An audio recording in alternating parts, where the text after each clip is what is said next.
Flower Book Challenge, un challenge initié par Madame Errance. Je vous invite à aller voir sa vidéo, elle est extrêmement bien faite, extrêmement bien expliquée et surtout bien mieux détaillée que moi. Ce challenge se déroule du 1er mai au 31 mai. Il y a dans ce challenge 7 fleurs. Bah oui, c'est le printemps, c'est l'été, il fait beau, il fait chaud, enfin il fait beau, il fait chaud. Il pleut depuis ce matin. Je suis très bien accompagnée, comme vous pouvez le voir, pour ce Flower Book Challenge. Et je vous propose donc les 7 thèmes de Madame Errance. Alors, on a tout d'abord l'aconite, avec cette petite fleur bleue toute jolie, toute mignonne, qui a pour thème la trahison. Alors, pour la trahison, je suis allée chercher dans mes reliques, j'avoue. Pour tous les livres que je vous propose, c'est beaucoup des reliques. Certains d'entre vous vont se dire mais qu'est-ce qu'elle nous fait, c'est des trucs, ça date de la guerre 14-18, c'est quoi ce délire? Eh ben oui, mais on a tous des livres comme ça qui traînent dans nos pales et qu'il faut bien à un moment donné lire. Bah oui, il faut les lire. Ils ne vont pas rester pendant 50 000 ans dans nos piles. Surtout que les piles deviennent très grosses, trop grosses, trop grosses. Donc, pour l'aconite et la trahison, j'ai choisi de prendre The Book of Evie. Le petit pitch rapide et très vite fait, très succinct. Je ne lis jamais les résumés, j'évite d'aller trop sur internet pour avoir les histoires parce que je ne veux pas me gâcher le truc. Je trouve que parfois on en apprend beaucoup trop. Bah oui. Donc là, le petit pitch, c'est elle a une mission, se rapprocher du président et de son fils pour pouvoir tuer le fils afin de pouvoir aider toute la rébellion. Ils comptent tous sur elle. Voilà, même si elle finit par ressentir des sentiments forts et profonds pour ce garçon, et ben, le but, théoriquement, c'est de faire tomber le pouvoir qui est présent. Il me semble que c'est dans le cadre un peu comme une dystopie. Je vous dis pas de bêtises parce que je ne sais plus. Et que je l'ai depuis tellement longtemps dans ma pile. Vous savez, les piles là qui augmentent de jour en jour. Oui. La carte bleue est déjà beaucoup moins heureuse, mais bon, c'est comme ça. Et bien forcément, je ne sais plus le résumé exact. Mais ça fait le truc. Tout ce que je sais, c'est que sur la couverture, on a cette jeune femme qui tient un couteau derrière son dos. Ça sent le truc bien trahison, bien je te le fais à l'envers. Tu me vois pas, mais tu vas le sentir. Le camélia, c'était la couleur ou rouge ou la fidélité, la suite d'une saga, ce genre de choses. Pour les couleurs rouges, j'aurais pu en mettre toute une tripotée, hein, on est bien d'accord, il y en a tellement. Mais j'ai préféré faire une suite de saga parce que je me suis fait le tome 1, 2, 3 il y a vraiment pas très longtemps et que j'avais envie de terminer cette saga une fois pour toutes. J'ai pris donc Inheritance Game qui va nous mêler encore une fois tout plein d'énigmes, des enquêtes si on peut dire. Si j'ai bien compris, on va retrouver nos 4 frères ainsi que les 2 autres demi-sœurs, Avery et sa demi-sœur, j'ai un trou de mémoire. Voilà.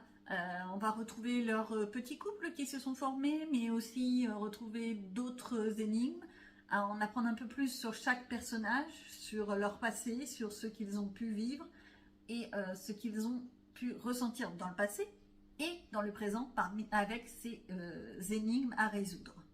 Alors, je reste toujours dans l'idée que Inheritance Game, ça a été pour moi le premier livre que j'ai lu où il y avait cette notion d'héritage avec tu as ton héritage seulement si tu trouves la solution de telle chose. Ça a été pour moi un truc tout nouveau, tout beau, j'ai bien aimé, mais depuis, je sais pas, mais je fais que tomber sur ce principe-là. Dès qu'il y a une histoire d'héritage, un manoir, et puis bah, pour l'avoir, il faut trouver la solution d'une enquête, d'une énigme. Bah, c'est bien, c'est intéressant. Ça change des enquêtes thriller, polar, où poum poum, il est mort, il est tué, on fait une enquête basta, et puis hop, on met le vilain en prison. Ok, ça change. On n'est pas dans les experts. Mais ça commence à faire trop. Essayez de trouver autre chose. Je sais pas, il y a d'autres thèmes dans la vie. Trouvez, cherchez. Ils ont plus d'imagination que moi, les auteurs. Donc, ils ne peuvent que trouver des idées. Inheritance Game 4, la seule chose qu'il faut se rappeler, c'est que ce n'est pas un spin-off. On va retrouver les personnages, mais c'est pas encore un tome sur Avery en centré. Ça va être vraiment autre chose. Enfin, toujours avec les mêmes protagonistes, hein, bien entendu. Mais c'est pas elle qui est au centre. Donc, ça change. Pour cette troisième fleur, on a l'azalée, le rose. Pour le symbole de l'amour pur et sincère, magnifique, tatati tatata. Ouais, ok. J'ai pris Season, tome 3, un printemps pour te succomber. J'ai fait le 1, j'ai fait le 2, bah faut bien faire le 3, on continue dans les suites de saga. C'est tout mimi, tout mignon. Alors on retrouve Nolia, Magnolia, voilà, on reste dans les fleurs, hein, tout le monde va bien, qui est fleuriste, on reste dans les fleurs, et qui demande de l'argent, des pépettes, à ses parents. Ses parents lui font une sorte de chantage affectif, sympa les parents, je voudrais pas dire, j'ai déjà mon opinion préconçue sur ce genre de principe. Ils lui font un chantage affectif en lui disant on te prête des pépettes seulement si tu te maries avec monsieur Untel. Sauf que le petit monsieur là, je ne sais pas quel est son nom parce que vu que je ne l'ai pas encore lu, forcément je ne sais pas. Tout ce que je sais, c'est que c'est un beau gosse. Forcément, c'est toujours des beaux gosses. Ils sont toujours mouse costaud, tablette de chocolat, beau brun ténébreux. Ah. Bon, c'est le cliché type. C'est un cliché phénoménal. Mais ça marche. Ça marche, ça attire le public, ça titille les petites envies, soyons clairs. Ce petit beau gosse, c'est un beau gosse riche, célèbre, friqué, etc. Mais également playboy, qui fait des frasques à gogo, qui va avec toutes les nanas qui traînent, etc. Et pour redorer son blason, ouais, c'est l'expression, j'adore cette expression. Genre, t'as un blason là, et tu vas le dorer, tu les poussettes. Mais non, j'ai rien fait, j'ai pas fait de bêtises avec 50 000 femmes. Mais non. Donc, j'adore cette expression. Donc, pour se donner bonne conscience, on va dire ça plutôt comme ça, n'importe quoi, il va accepter ce petit défi, challenge, je sais pas comment dire, à se mettre avec Nolia. Bien entendu, il va y avoir une romance, tatati, tata. Bah oui, c'est une romance ce livre, donc forcément, il y a une romance, soyons clairs. Moi, j'en attends beaucoup de bien de ce livre parce que j'ai beaucoup aimé le tome 1 et le tome 2. Le tome 1, je suis plutôt dans les avis que personnellement, mon harceleur, je lui aurais plutôt écrasé sa petite figure. J'en ai connu malheureusement des harceleurs. Bah oui, à mon âge, moi aussi j'en ai eu du harcèlement. Hein. Ça date pas d'hier le harcèlement. Hein. Mais par contre, le style d'écriture est extrêmement tout doux. Ça se lit d'une traite, c'est tranquillou, peinardou. C'est ça l'idée. Sans complexité. Ça, j'adore. Oui, parce que des descriptions à gogo qui font 50 pages, ça m'intéresse pas. Moi, je peux pas. Faut que ça bouge. L'œillet, cette petite fleur verte, on a en fait la notion d'une good vibes, un truc plein d'humour et de joie. J'étais partie sur un truc un peu feel good, le merci de trop, où c'est justement parler d'harcèlement, où c'est une petite qui dit oui à tout, oui, et qui un jour pète un câble et leur dit non, crotte de biquette et popo de licorne. Et elle se carapate, elle démissionne, elle s'en va, patati patata, il lui arrive des aventures à gogo. Voilà, ça c'est le pitch de base. Moi, j'en attends beaucoup de bien. J'espère que cette jeune femme aura suffisamment de caractère pour se relever et dire plein de gentillesse à ses harceleurs. Oui, parce qu'un patron qui fait que de te rabaisser, pour moi, c'est du harcèlement. Hein. Ça, c'est une certitude. Donc, oui, bon, c'est mon opinion. C'est peut-être pas la vôtre. Pétinia, la couleur orange, on est sur la notion de colère, quelque chose qui pète, le feu, etc. J'ai eu beaucoup de mal à trouver. Bah ouais, parce que les trucs qui pètent, etc., j'en ai déjà lu pas mal, donc je ne savais pas quoi mettre. J'ai pris Sixteen de Caroline Verbal. Le pitch, c'est assez simple, elle a été enterrée vivante avec son mari, qui est mort, lui. Au fin fond de l'Égypte, dans une pyramide. Ouais, le truc là qui est pointu, ça s'appelle une pyramide. Un petit tombeau, bon, bref. C'est hyper joyeux, hein, déjà. Et quand elle se réveille,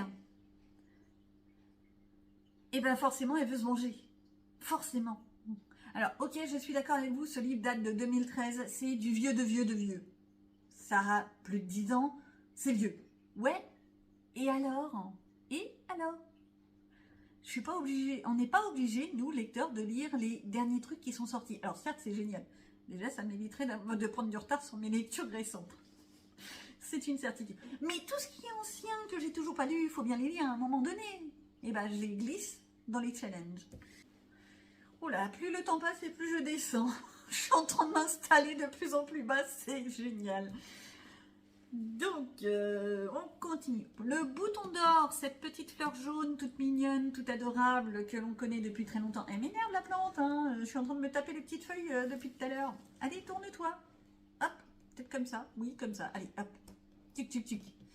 Donc, le bouton d'or, cette petite fleur jaune, pour le thème de jeunesse, croissance, le changement et tout ça. Alors, j'aurais pu mettre plein de choses, on est bien d'accord. On aurait pu mettre tous les Harry Potter, vu qu'il y a une évolution dans le temps. On aurait pu mettre les Tara Duncan. J'adorais ce livre. Il faudra quand même qu'un de ces jours, je vous en parle. Voilà. Où c'est pareil, une évolution d'une jeune fille qui devient femme, forcément, au fil et à mesure des tomes. En 13 tomes, forcément, elle est passée de la jeune fille prépubère à la femme. J'aurais pu mettre quoi d'autre? Oh, il y en a tellement. Tous ces livres où il y a une notion d'école, etc., de progression, peuvent entrer dans cette catégorie, je trouve. Mais vraiment, on peut les mettre à toutes les sauces. Là, j'ai pris justement un truc qui date de pas très longtemps, Castel Cats. Oui, TZ à la fin, parce que j'arrive jamais à le dire. Où là, en fait, les personnages, les protagonistes sont des félins. Miaou. Des petites bébêtes toutes poilues qui nouent des amitiés, qui vont évoluer au fur et à mesure, etc. Passer d'une classe à une autre et on va les voir évoluer au fur et à mesure. Là-dedans, il y a une petite notion d'enquête biscornue, forcément. C'est un livre jeunesse qui va parler de complicité et des liens d'amitié prêts à donner des coups de patte à ses potes. Alors, il y a celui-là que j'aurais pu mettre, mais il y a aussi la Guilde des Ombres, qui est quand même un beau bébé de 4 livres au total. 4 livres qui sont des briques de 800 pages. Non, j'exagère un petit peu. Bon, on n'est pas très loin, Ou pareil, c'est une histoire d'évolution, vu que on a au début notre fameuse jeune femme là, qui est embarquée dans sa guilde de voleurs et de tueurs. Je dis des bêtises, c'est pas le même livre. Dans sa guilde de tueurs, elle a des pouvoirs magiques, elle apprend à les maîtriser pour pouvoir tuer dans cette ville où c'est totalement normal de tuer des gens. Oui, bon, d'accord. Comme vous voulez. Et forcément, il y a une évolution au fur et à mesure des tomes. Alors, on termine avec l'iris, cette fameuse petite fleur de multicolore qu'on peut trouver à toutes les variantes inimaginables, qui là est dite en violette. Donc, pour la couverture violette, cette fois, j'ai trouvé les Twin Crows, où c'est une sœur qui prend la place de l'autre, où il y a des mariages arrangés, une lutte contre des pouvoirs, des amours impossibles. Je l'ai mis vraiment pour la couleur du livre. Voilà. Parce que l'histoire en elle-même, j'ai pas tout compris pour le moment. Je sais juste que la sœur va remplacer l'autre sœur au mariage arrangé et que va y avoir des complots et autres problèmes de genre au niveau de la royauté. Ça, c'est fait. Je vais me dire, mais alors, dans un style totalement différent, j'aurais pu prendre de la Beatlit. Pourquoi? Parce que la Beatlit, ça va prendre tout plein de types de personnages. Du vampire, de la sorcière, du magicien, de la créature fantastique, des métamorphes. On mélange tout et puis on sort un livre. Et ça, c'est de la Beatlit. J'ai fait le résumé en 2 secondes. Mais la Beatlit, c'est une diversité. C'est tout plein de types de personnages qui se regroupent. Alors, pour la Beatlit, y a tous les Anita Blake que moi j'ai beaucoup aimé. Bon, c'est très Smurf. Alors, je sais que maintenant, à l'époque, instant T 2024, on met beaucoup de trial warning, là, de warning, disant que attention, attention, attention. Je suis d'accord, il faut faire attention, c'est des lectures avec beaucoup, beaucoup de smurf, Anita Blake. On est bien d'accord. Laurel K. Hamilton, elle écrit essentiellement des trucs où les scènes sont très olé olé, il y a du biscuit, il y a du gâteau, il y a tout ce que tu veux dedans. Hein, bon. Mais par contre, sur le plan des créatures fantastiques, de tout ce qui est surnaturel, c'est très très bien écrit. Le fond de l'histoire est pas mal, il y a un peu trop de smurf. Voilà, ça c'est dit. Hop, suivant. Et bien pour le petit dernier, notre petite fleur bonus, le muguet, cette petite fleur blanche toute mignonne avec ses clochettes, on part sur un one-shot ou un truc qui sort un peu de sa zone de confort. Alors, j'ai été prendre un livre qui est plutôt blanc, pas tout blanc, j'aurais pu prendre Lune Ardente, il est blanc de blanc, et j'ai choisi de partir sur un style que je lis peu, ça fait un moment que j'en lis plus beaucoup, vraiment un bon moment. Ah oui, je suis plus intéressée par de la fantaisie, de la romantaisie, même de la jeunesse, des trucs comme ça, que du polar et du thriller. Là, on est avec le livre American Predator. Une jeune fille kidnappée, le FBI qui vient sur l'affaire, qui va faire une chasse à l'homme pour retrouver ce tueur qui, en fait, c'est une histoire vraie. C'est un tueur en série qui a sévi pendant des années aux États-Unis, tout à travers un serial killer qui est très peu connu, mais qui a fait des ravages assez conséquents et qui, en fait, a réussi à passer à travers les mailles du filet au fur et à mesure des années, en traversant les États, si j'ai bien compris, en étant dans une caravane, genre camping-car, et en traversant les États les uns après les autres et en tuant des gens à droite, à gauche. On se doute bien que ça doit être très sombre, très lourd. Moi, j'en attends surtout de voir toute l'enquête du FBI, voir comment ils ont réussi à choper ce mec. Bon, après tout ça, après toutes ces bêtises, j'ai plein de fleurs. J'ai le nez dans les fleurs depuis tout à l'heure. Je vais finir par éternuer toutes les 2 secondes. C'est délicieux, mais le pollen, c'est quelque chose. Non, mais vous n'avez pas l'odeur, vous. Mais alors, qu'est-ce que ça sent bon? C'est un vrai bonheur. Là, il y a les iris.